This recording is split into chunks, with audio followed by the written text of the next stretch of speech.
It's time now for us to address Van Til's relationship to idealism or idealisms, because idealism is not a monolithic philosophical movement.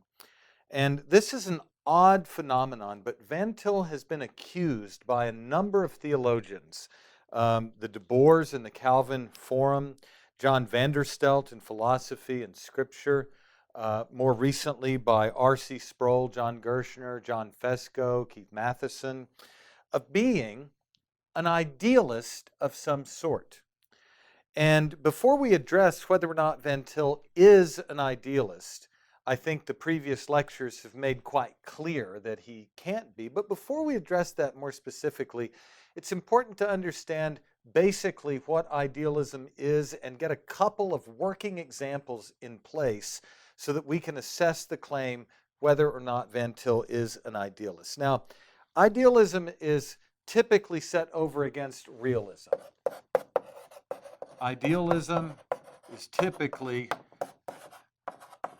in antagonism to realism. And I'll tell you the quickest and easiest way to distinguish idealism from realism. According to idealism, objects conform to the knowing subject. The knowing mind makes the objects it perceives conform to it and either constitute the intelligibility of their appearance, a softer form of idealism, or constitute the objects themselves, a stronger form of idealism. But the point is that objects conform to the mind. Mind has structures that conform objects to it. For realism, minds conform to their objects. And so it's the very reverse. Minds conform to objects. And if you've studied the history of philosophy, this is typically a great chasm or gulf that separates philosophers. Now, I don't want to give you a thorough and full lecture just on this point, but I want you to be aware of one of the most important works that Van Til ever wrote, the Survey of Christian Epistemology. I'll just put SCE up here. And in that work, Van Til says something that is absolutely indispensable if you're going to understand what he's talking about and you wish to understand his perspective on idealism in relation to realism. Here's what he says. He says that the debate between the idealist and realist typically is how the finite mind relates to finite objects. And the idealists will claim that the mind of man makes objects conform to it. A supreme example of that is Kant. And the realist would say that the finite mind conforms to the objects of experience. And so it's a purely vertical relationship between the subject that's conforming objects to it or objects that are conforming the subject to it. But what I want you to notice is that these lines are purely horizontal lines that are talking about the relationship of creatures and the objects known by creatures. Van Til says that is not the most basic question to ask in epistemology. He would say in response to both of these is the more basic question is how do created subjects and objects relate to the self-contained triune God, to his being, to his decree, and to his revelation. And so from one standpoint, Van Til looks at the debate between idealism and realism and says that the more basic question that must be asked before we talk about how finite subjects relate to finite objects and finite objects relate to finite subjects is how each relates to the self-contained triune God. And so that is Van Til's general approach to this issue. Now, what I want us to do is I want to try to give you a couple of examples of idealism in order to help you better understand the nature of the claim that Van Til either is or is not an idealist. And the two species of idealism I want us to consider, just for the purposes of introduction to this course, and this is not an exhaustive treatment of either figure, as I want to talk to you about Kantian idealism, or what can also be known as Transcendental idealism, and then secondly, Hegelian, or what can be known as absolute idealism. Kantian or Transcendental idealism. Immanuel Kant, whose dates are 1724 to 1804, was a true crossroads in the history of Western philosophy. Hume died in 1776, and Kant published his magnum opus, The Critique of Pure Reason, at that time. And David Hume was the one who famously awakened Kant from his dogmatic slumbers. Now, Hume had destroyed science and had led to a dead end in skepticism. And Immanuel Kant was trying to address the skepticism that had been introduced by David Hume. And Kant was brought to a point where he had to rethink the nature of philosophy at a programmatic level.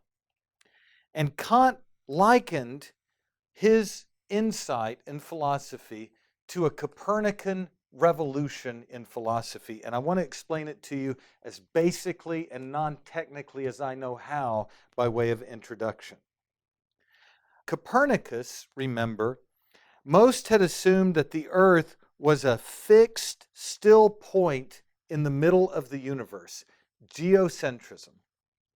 And he suggested that the earth is moving and not the center of the universe. The sun is the center, heliocentrism. Now, for our purposes, here's the image that you need to have in mind.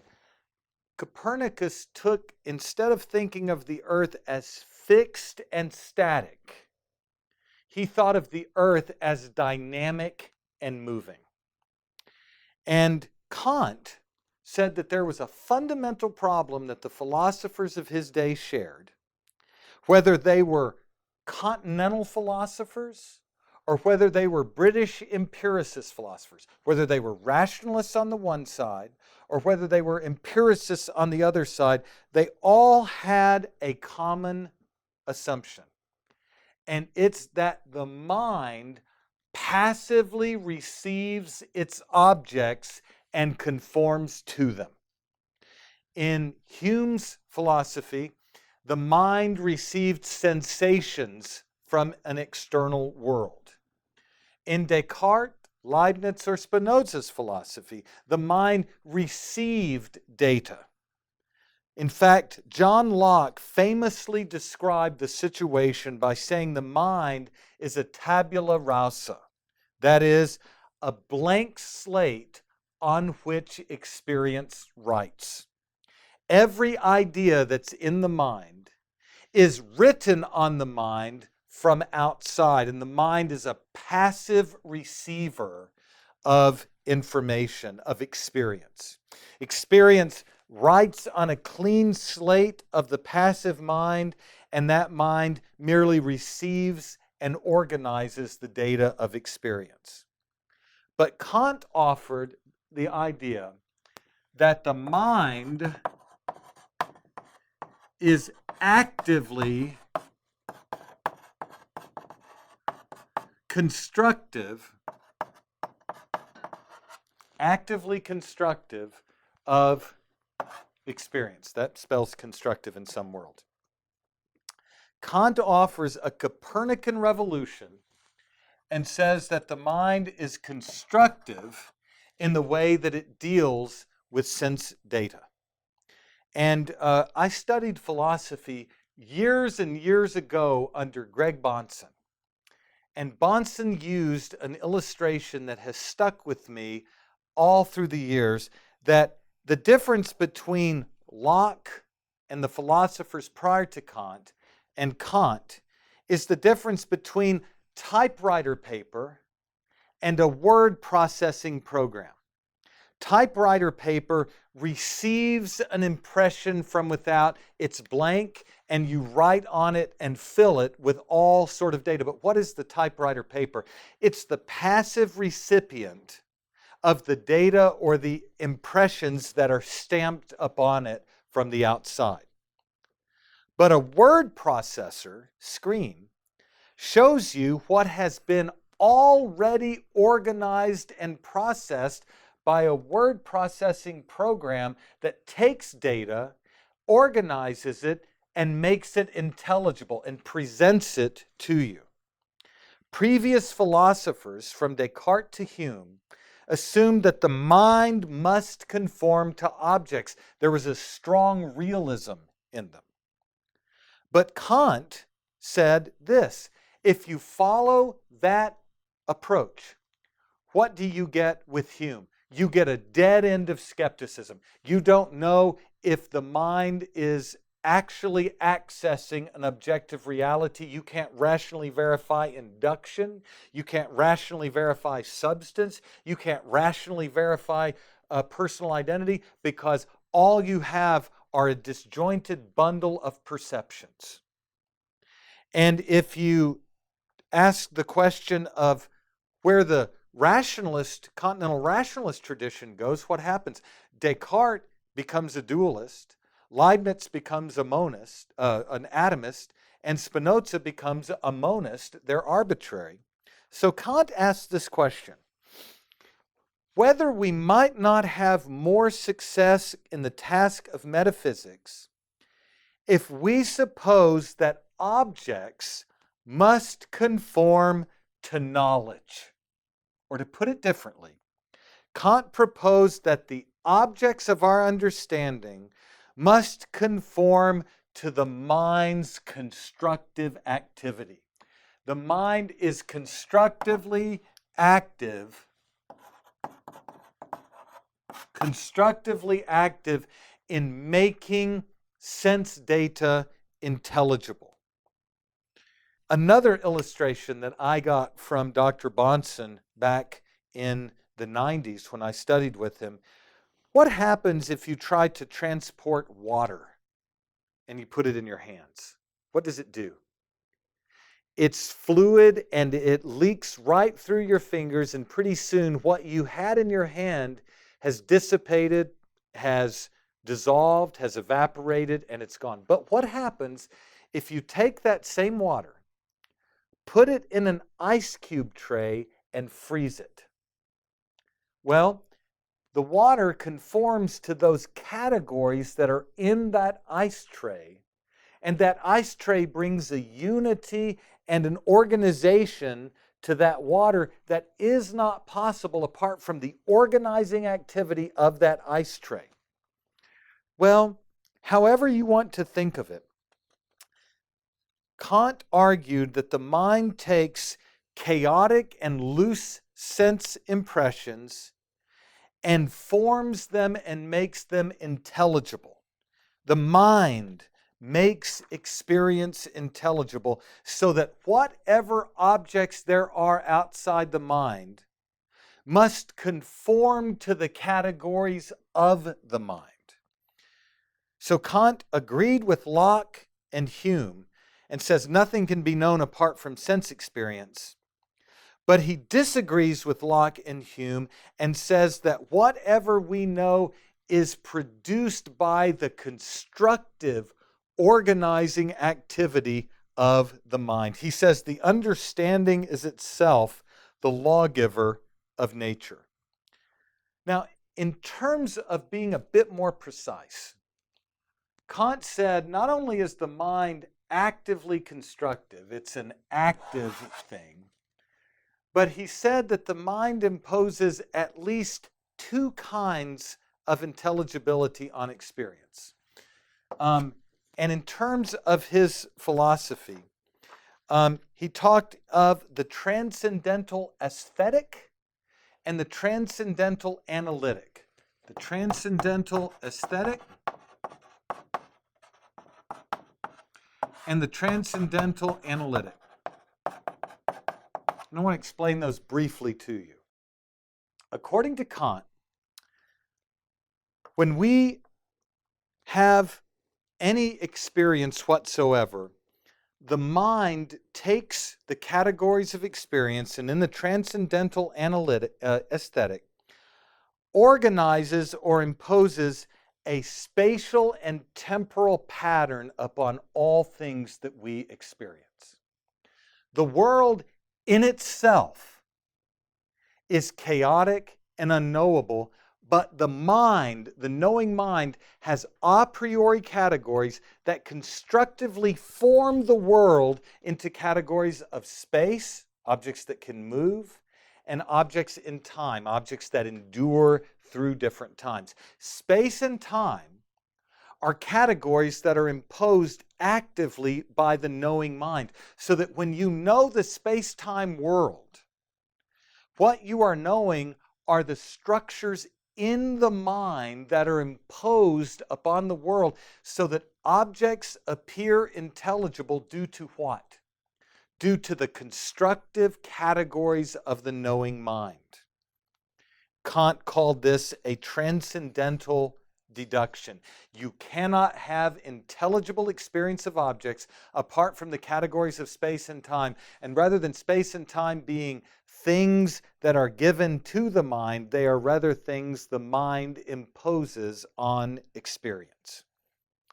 Now, the transcendental analytic goes on to impose additional categories of quantity, quality, relation, modality, etc.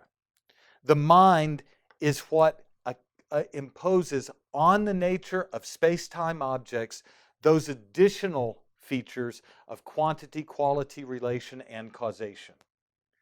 Now, the reason why Kant, by almost all philosophers, is referred to as an idealist is because Kant enshrined more than any philosopher prior to his time the idea that to the extent that we know objects or perceptions of things, they conform to the constructive activity of the mind, which in the transcendental aesthetic organizes knowledge in terms of space and time, and the transcendental analytic that gives a logical, quantitative, qualitative assessment to those things. Modality, necessity, etc. So that the genius of Kant's philosophy is that the precondition that makes experience intelligible is the constructive activity of the individual ego. Now, he also said conveniently that everyone has exactly the same categories, but his point is that the intelligibility of experience is a function of the knowing mind. Objects appear intelligible because of the constructive, legislative function of the ego. And he calls this a transcendental approach. Now, that is a very brief overview of Kant. And there's more to say in terms of detail. We could talk not only about theoretical reason, which is what this is, but practical reason, which is how you try to access God. But that's for a later point in a more advanced course. But here's what I want you to appreciate. Van Til himself used the language of a transcendental approach to apologetics. Kant termed this approach a transcendental deduction of the categories that make experience intelligible. If you put it most broadly, Kant's idealism is a transcendental idealism. The conditions for the possibility of intelligible experience are supplied by the knowing mind, which actively brings unity and coherence and intelligibility to chaotic bundles of perceptions. And Van Til, in the Survey of Christian Epistemology, says that a truly transcendental method takes any fact which it wishes to investigate and tries to determine what the presuppositions of such a fact must be in order to make it what it is.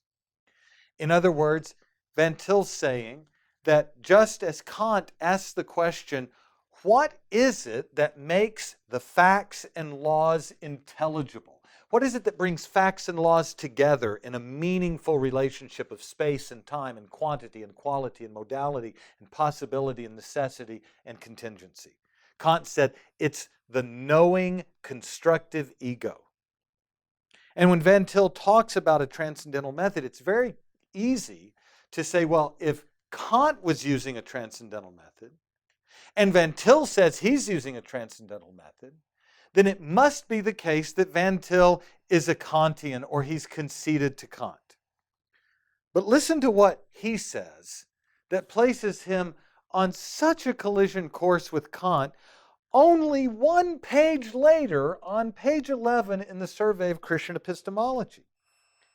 Any method, he says, as was pointed out above, that does not maintain that not a single fact has meaning unless it be God that gives that fact meaning is an anti-Christian method. He goes on to say, now the only argument for an absolute God that holds water is a transcendental argument. The transcendental argument seeks to discover what sort of foundations the house of human knowledge must have in order to be what it is. A truly transcendent God and a transcendental method go hand in hand. And then he says on page 201 this, it's not as though we already know some facts and laws to begin with, irrespective of the existence of God, in order then to reason from such beginning to further conclusions. It is certainly true that if God has any significance for any object of knowledge at all, the relation of God to that object of knowledge must be taken into consideration from the outset. It is this fact that the transcendental method seeks to recognize. Now let me try to put it as pointedly as I know how to put it. Van Til and Kant are in an absolutely antithetical and antagonistic relationship on the intelligibility of the objects of experience. Kant is saying that God cannot be invoked by virtue of theoretical reason. He posited an entirely different form of reason to even speak of God, and argues that it is the knowing mind that renders objects intelligible transcendentally. The human mind is the precondition for the intelligibility of the appearance of objects.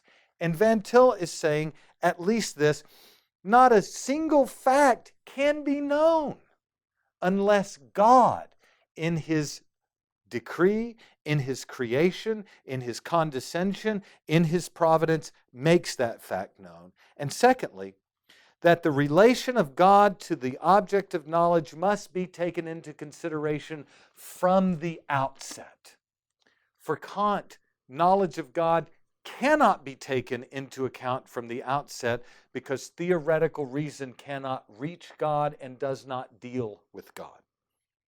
So we need to remember that according to Van Til, the Christian apologist has to take seriously from the outset the absolute character of God's being when formulating an argument for Christian theism.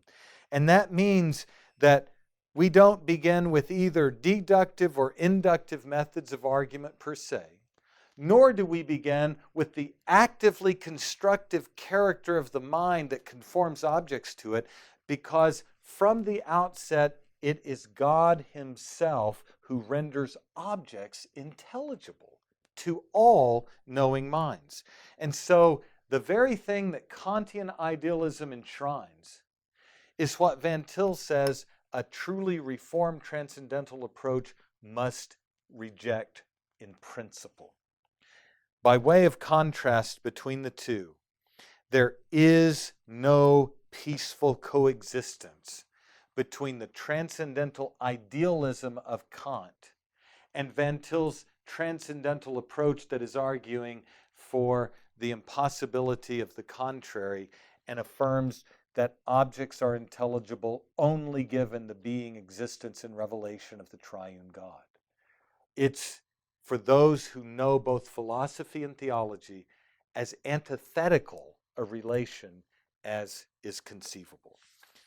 So if we were to try to say then that Van Til was in some way concessive to transcendental idealism of a Kantian variety, the response to that is his critique is the most antithetical critique of transcendental idealism conceivable, because it's not the mind of man, but it's God himself who renders predication possible. And that must be taken into account from the outset of reasoning.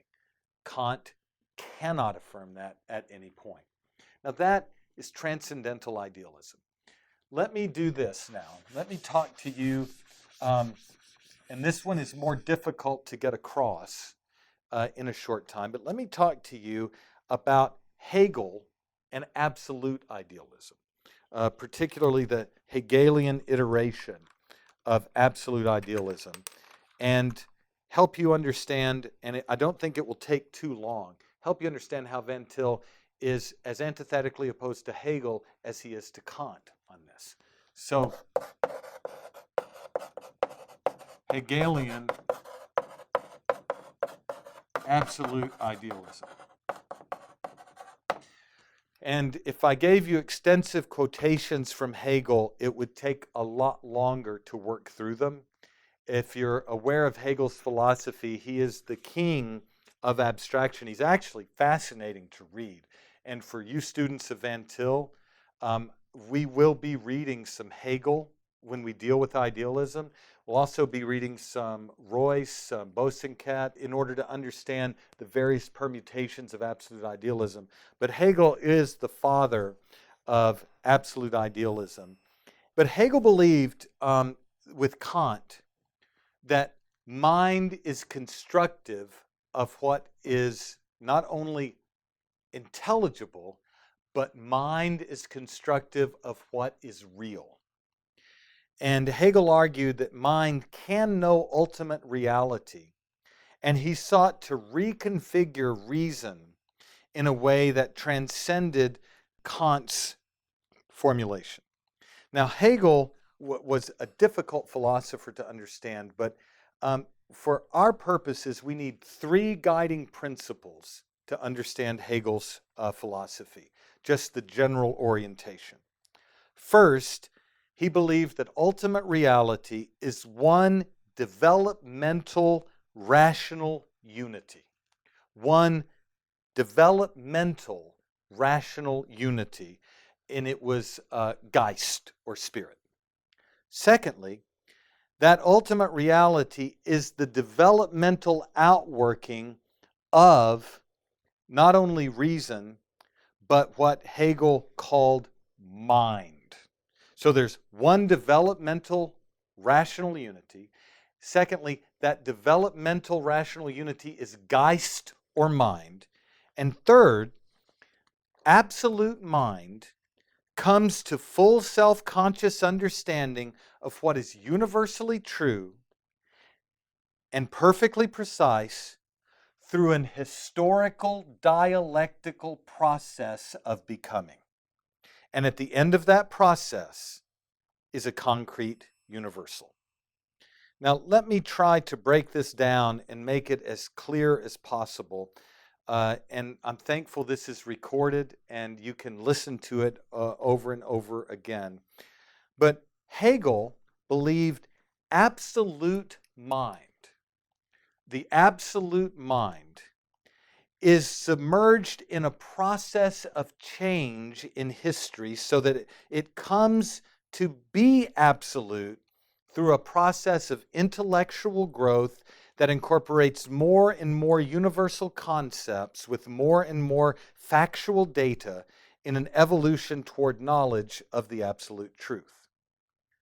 Reality for Hegel is absolute mind, and he drew a fundamental distinction between mind and nature. Mind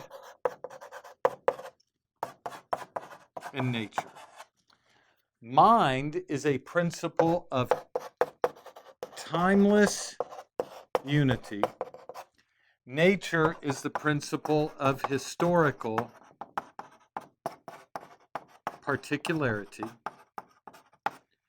and mind and nature are reciprocally related in a developmental and historical process. Hegel posited there is an absolute spirit, a principle of unity and rationality. An absolute spirit is what reconciles mind and nature in an historical process. Reason, then, as it unfolds in history, unfolds according to a dialectical movement. And the dialectical movement of mind and nature is in a triadic movement that we're going to call a thesis, an antithesis, and a synthesis, by which the absolute comes progressively to full self-consciousness. Reality is absolute mind, and absolute mind is coming to self-consciousness progressively through the details and particulars of nature, integrating them into its becoming as an absolute subject. So the absolute mind is in back of all particular subjective minds. This is where Hegel outstrips Kant. For every individual mind that knows, that mind participates in and is an example of the absolute mind that is coming to full self-consciousness through the world of nature. But the point for Hegel is that the absolute mind, the initial timeless unity of that absolute mind, needs the detailed historical particularity of nature in order to come to full self-consciousness. So to understand the nature of thought, the nature of reason, the nature of mind in relation to nature, is to understand the movement of absolute mind through the process of history, incorporating all of its particulars into its own understanding. Now, the process then is that mind, which is initially separate from nature, incorporates nature into itself through a dialectical process. Partial truth exists at every point throughout the stage of mind knowing nature, of mind reciprocally relating to nature and incorporating its details into its unity. And people are expressing, individuals are expressing partial truths in everything they say, and all partial truth is an instance of the absolute mind coming to full self-consciousness through nature. And so all of reality, to use an illustration, is likened to an individual person coming to understand in more detail the color of a wall. For instance, a naive person would look at a wall and say, this wall, which is over to my left, is a white wall. Another person would come along and say, that wall does not look white to me, it looks yellow. So person one would have a thesis, the wall is white. Person two would have an antithesis, no, the wall isn't white, the wall is yellow. But the person who's more sophisticated and in whose individual mind the absolute mind is coming to self-consciousness would say, no, the wall is neither purely white nor purely yellow. It is windburn white, which is a white-based paint with yellow tones, a yellow hue. So it's neither white nor yellow. It's neither the thesis nor the antithesis. It's the synthesis.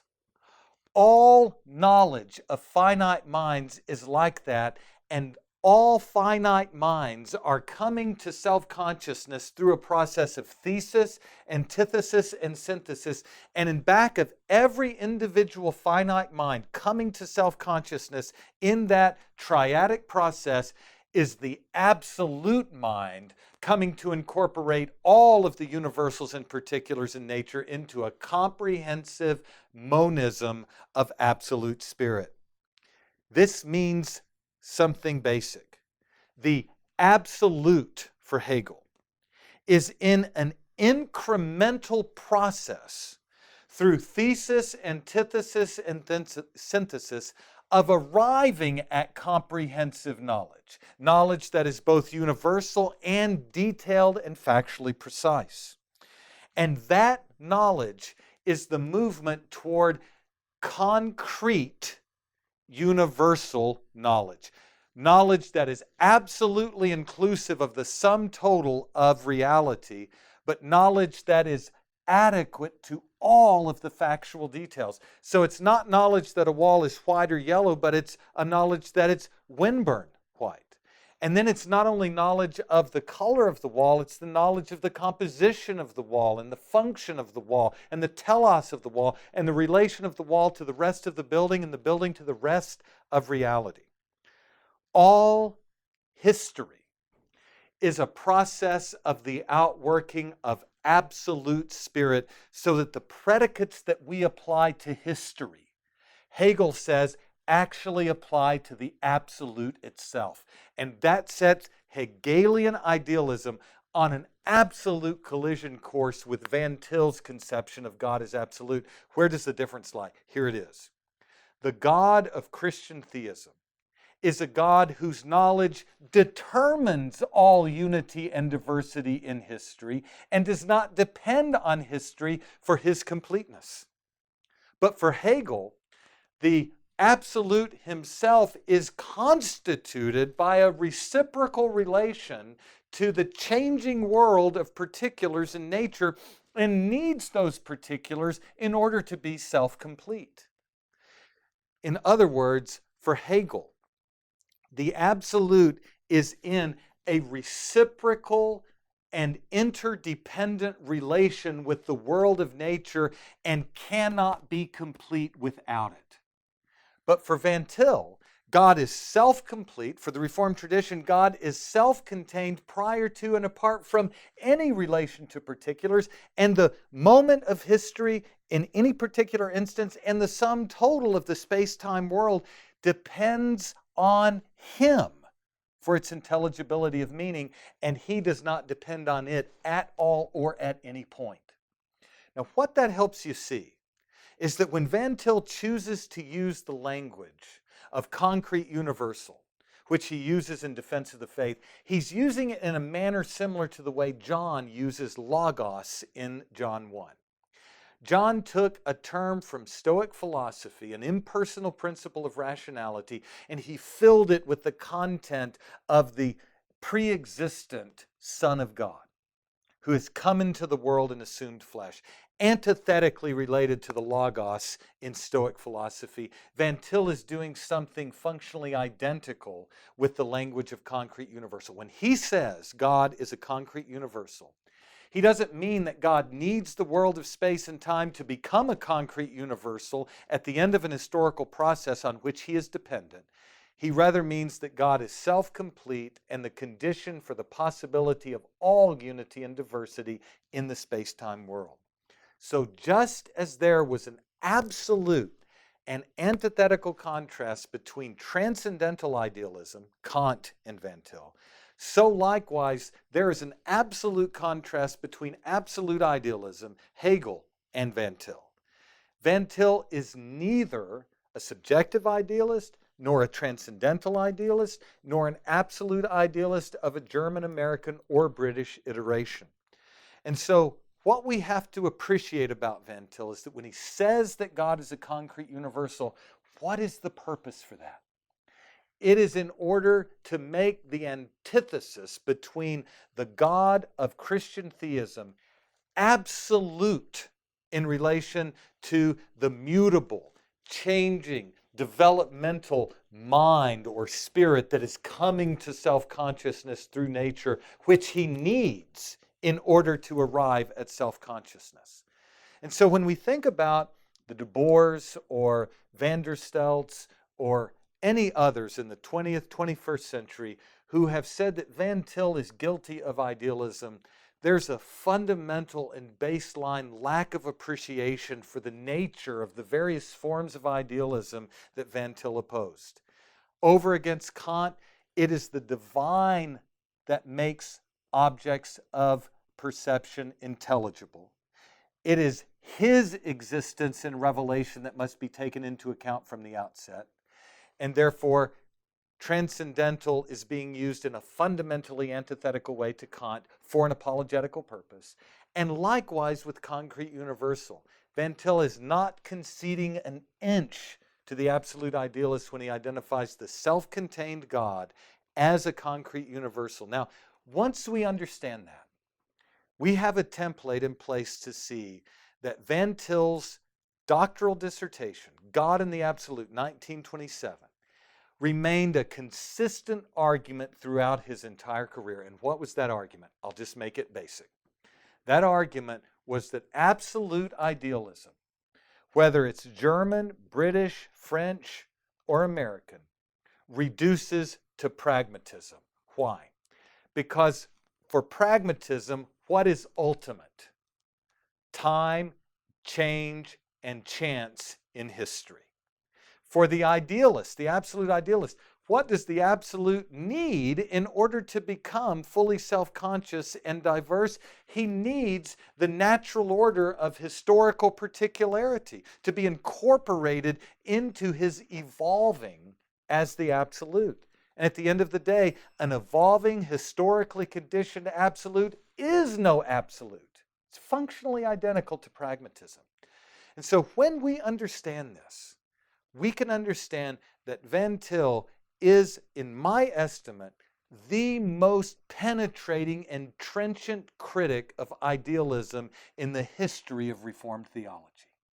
Far from being one who concedes to it, he drew in a heroic and admirable way a line of demarcation in the sand that sets the self-contained ontological trinity over against Kant's constructive ego, over against Hegel's mutable absolute who needs the world in order to become self-conscious and fully actualized.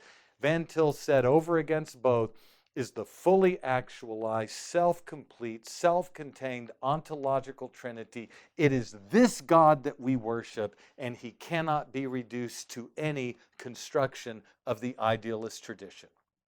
Now, when we study idealism in more detail later in the course, when we get to that module, we'll be able to appreciate more of this from Van Til, but it must be said at the outset that his work stands as perhaps the most trenchant criticism of idealism recorded by any theologian of the Reformed tradition in the 20th century.